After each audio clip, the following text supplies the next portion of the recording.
자, 그럼 지금까지 계획하는 단계 그리고 과제물을 왜 하는지 그 부분을 좀 공부를 해봤습니다. 자, 다음 단계가 되겠네요. 이제는 문제를 파악하는 단계. 이 문제를 명확하게 파악해야 실제로 자료도 명확하게 조사할 수 있습니다. 자, 우리 다시 한번 되돌려 볼까요? 계획하기, 그 다음에 문제 파악하기, 두 번째 단계죠. 세 번째 단계 자료 조사하기, 네 번째 단계 작성하기, 마지막 제출하는 단계입니다. 문제 파악하기 단계 두 번째 단계입니다. 자, 한번 내용 보도록 하겠습니다. 모든 과제물의 문제는요, 무엇과 범위와 어떻게라는 것들을 포함하고 있습니다. 이 세 가지. 이 세 가지가 상당히 중요합니다. 무엇, 도대체 뭘 쓰라는 거지? 범위, 어떤 범위 내에서 써라는 거지? 어떻게 서술하라는 거지? 이 세 가지를 명확하게 파악해야 과제물의 문제를 이해할 수 있습니다. 자, 무엇이라는 건 어떤 걸 의미하죠? 예, 무엇은요, 어떤 내용을 쓰라는 거야? 그리고 어떤 주제로 쓰라는 거야? 이거를 알고 있어야 됩니다. 자, 범위, 처음부터 끝까지가 아니잖아요. 그렇죠? 범위는요, 어디에 작성 범위인지 그리고 어디에 초점을 두어야 하는지에 대한 내용을 공부하는 부분이라고 생각해 보시면 되겠고요. 어떻게는 서술이라고 보시면 돼요. 네, 죄송합니다. 자, 어떻게는 내용과 주제를 어떻게 써야 하는가, 서술 부분입니다. 이 세 가지를 제가 자세하게 안내해 드릴 테니까 한번 살펴보시기 바랍니다. 자, 예로 2020학년도 유아과학교육 과제물의 시험 문제를 한번 가지고 와봤습니다. 읽어볼게요. 자, 유아과학교육의 내용 중 과학적 태도와 과학과정 기술에 대해서 설명하고 놀이를 중심으로 어떻게 이러한 부분을 지도할 수 있는지를 예를 들어 설명하시오라 그랬어요. 자, 모든 과제물에는 뭐가 들어있다고요? 세 가지를 포함하고 있어요. 무엇과 범위와 어떻게입니다. 자, 그러면 다음 유아과학교육의 문제 중에 무엇을 찾아보세요. 뭘 쓰라고 했습니까? 다들 찾으셨습니까? 네, 그렇죠. 바로 이겁니다. 과학적 태도가 무엇인지를 써야 돼요. 그렇죠? 그 다음 또 하나, 과학 과정 기술이 무엇인지 써야 돼요. 그럼 과학 과정 기술이 뭔지 잘 모르시잖아요. 교과서에 다 나와 있습니다. 교재에. 제가 이따가 다시 설명드릴게요. 그 다음 또 뭘 쓰라 그랬습니까? 놀이를 중심으로 어떻게 이러한 부분을 지도할 수 있는지, 이걸 쓰는 겁니다.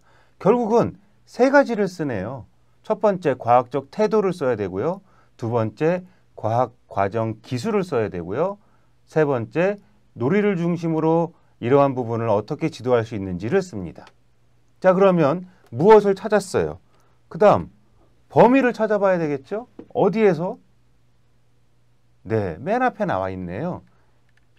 유아 과학교육의 내용 중에서, 중고등학교나 초등, 대학이 아니라 유아 과학교육의 내용 중 이 범위를 명확하게 해줬습니다. 이미 교과목의 제목 자체가 유아 과학교육이잖아요. 이 범위를 좁혀줬어요. 그 다음 어떻게 쓰라 그랬습니까? 찾으셨습니까? 네, 그렇죠. 설명하고, 예를 들어 설명하시오. 자, 설명이라는 게 무엇인지, 어떻게 설명해서 쓰는 것인지 그 뒷부분에서 명확하게 안내 드리도록 할게요. 자, 이렇게 과제물을 딱 처음에 받으면 세 가지 보셔야 됩니다. 뭘 쓰라는 거야? 두 번째, 어떤 범위에서 찾으라는 거야? 세 번째, 어떻게 쓰라는 거야? 이 세 가지를 명확하게 하셔야 과제물을 잘 작성하실 수 있습니다. 자, 그러면 과제 작성의 지시사항 한번 볼게요. 자, 지시사항들 다들 찾아보셨죠? 자, 지금 첫 번째는요, 유아과학교육의 교재 보라 그랬고요. 개정 누리과정의 놀이 이해 자료를 참고하라 그랬습니다. 이 자료 어디에 있습니까? 네, 교수님께서 다 제시해 주셨어요. 여기 나와 있는 교재와 이 웹사이트에 들어가시면 관련된 자료들을 다운로드 받을 수 있습니다. 이 자료들을 참고해서 작성하시면 될 것 같고요. 두 번째, 5페이지 내외로 쓰라 그랬습니다. 어떤 파일 형식이죠?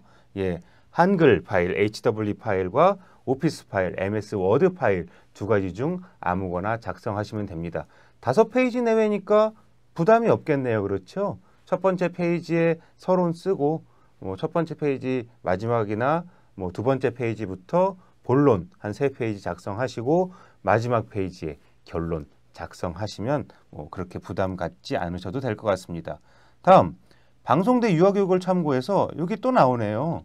과학적 태도와 과학과정의 개념. 이 과학과정이 바로 과학과정 기술을 의미하는 게 되겠습니다. 이 부분에 대해서 설명하고 아래 제시한 이 URL을 참고해서 과학 놀이를 제시하고 이를 통해 어떠한 과학적 태도와 과학과정을 함양할 수 있는지 본인의 생각을 기술하라고 했고요. 또한 참고자료 또 있어요.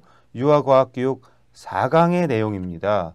자, 그리고 표절률에 따라서 95% 이상 되면 0점 처리되는 거 다들 이해하고 계시죠?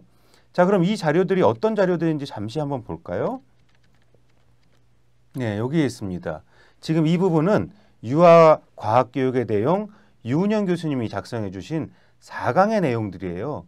이 내용들을 잘 살펴보시면 유아과학교육의 내용과 그다음에 누리과정, 개정누리과정과 과학교육의 내용들, 그 다음에 놀이, 아까 놀이를 예를 들어 그랬잖아요. 그 놀이와 유아 중심의 개정누리과정의 적용 사례들까지 아주 친절하게 잘 설명해 주시고 있습니다. 그 다음에 활동 중심 연령별 누리과정의 적용 사례까지 안내해 주시고 있고요.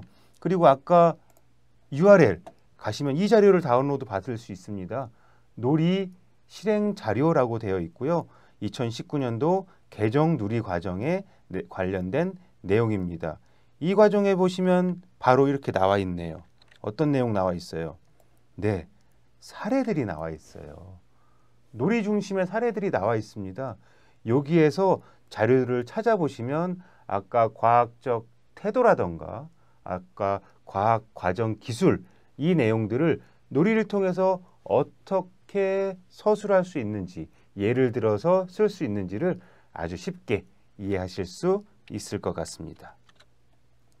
자, 이렇게 과제의 지시사항 잘 따라주시고 문제의 무엇과 범위와 어떻게를 판단해 주시면 학우님들께서 일단 문제 파악에서는 문제 없이 이해하실 수 있을 것 같습니다. 그렇다면 핵심적인 단어들을 좀 찾아봐야 되겠죠. 유아과학 교육의 이해를 위해서 저는 이 5가지 정도의 핵심 키워드를 찾았어요. 첫 번째, 그냥 과학교육이 아니겠죠. 유아과학교육의 필요성과 목적을 설명해 줘야 돼요. 어떤 부분에? 서론 부분에. 앞부분에 과학교육의 필요성과 목적에 대해서 이해를 시켜주고 그 다음에 본론 부분에 어떤 내용 들어갑니까? 아까 무엇을 3가지 있었잖아요. 네, 여기 나와 있는 거 과학적 태도, 두 번째 과학 과정 기술, 네 번째 놀이를 통한 과학적 태도 함양 부분입니다. 이 3가지 부분을 본론에 써주시면 되고요. 결론 부분에서는 5번째 내용, 개정 누리 과정을 위에 있는 것과 어떻게 연관시켜서 결론 짓는가 이 부분을 작성해 주신다면 아주 100점짜리 과제물이 될 수 있을 것 같습니다. 자, 다음은 어떻게입니다. 자, 어떻게 보시면 결국은 서술어를 잘 봐야 돼요. 교수님들께서 내주신 과제의 서술어를 보시면 어떻게 작성해야 되는지를 충분히 이해할 수 있습니다. 자, 지금 한번 볼까요?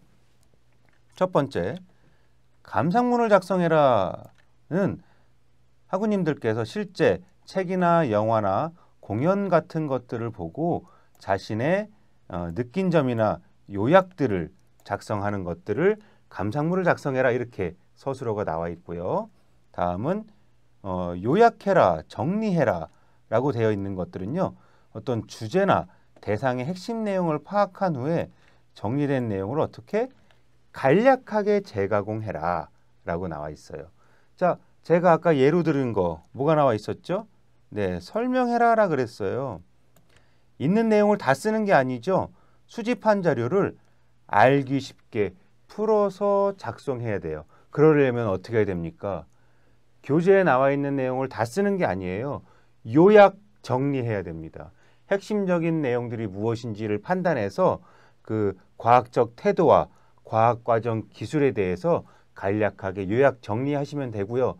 조금 더 눈에 보이게 쉽게 하려면 어떠한 표로 작성하셔도 좋은 방법 중에 하나가 되겠는데요. 가능하면 여기서는 서술하라, 설명하라 그랬으니까 이렇게 풀어서 쓰시면 훨씬 더 이해가 쉽게 쓰실 수 있습니다.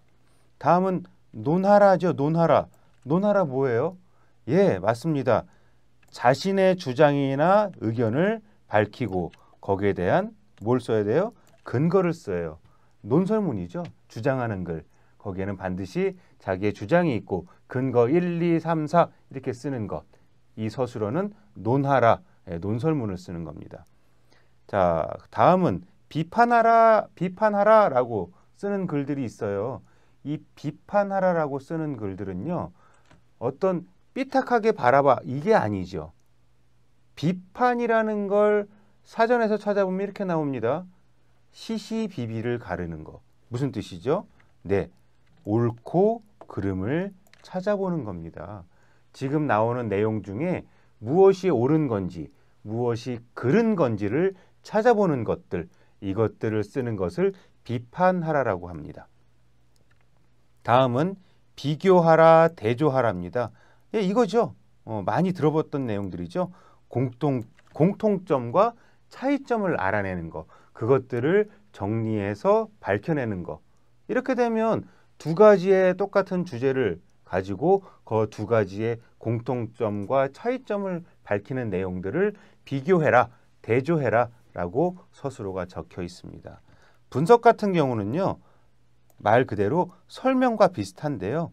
주제나 대상을 여러 개의 부분이나 요소로 나누어서 각 부분의 특징을 자세하게 풀어서 설명하는 방법이 되겠습니다. 이렇게 무엇인가를 알았고 범위를 알았으면 이 부분을 어떻게 작성해라 라고 하는 부분까지 하신다면 문제 파악에 어려움이 없으실 겁니다.